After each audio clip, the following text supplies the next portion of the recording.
Oh, ito na. Recipe para sa ground beef taco. Makikita nyo naman siya. Malinaw naman yung mga nakasulat. See? Oh, may oil. Tapos, igisa nyo lang yung bawang.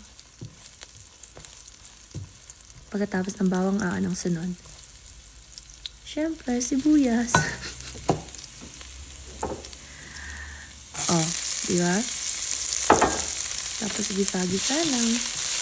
Pagkatapos nyo nagisa, edi ilagay na yung ground beef.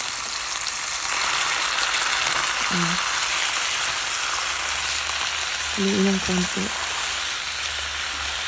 Pagkatapos nito, lagyan na ng mga ingredients, seasoning, asin.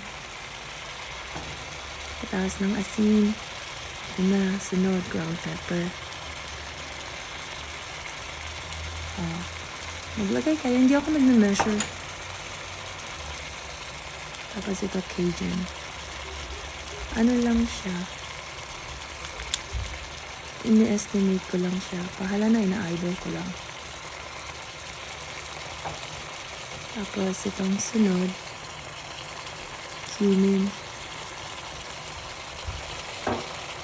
Pagkatapos niyan, ito, cilantro lime. Mahilig ako nito sa cilantro lime. Masarap siya. Tapos lalagyan ko ng konting soy sauce. Kasi konti lang naman yung asin na nilagay ko eh. Tapos hahaluin ko yan.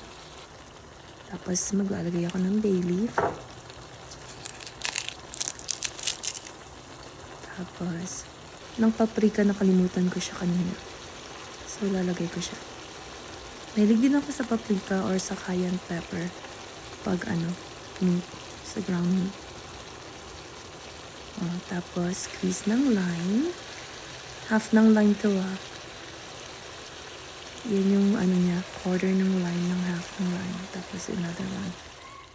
Tapos na. Ito, mag-init ng tortilla. Pagkatapos initin ng tortilla, syempre, dapat may serrano pepper.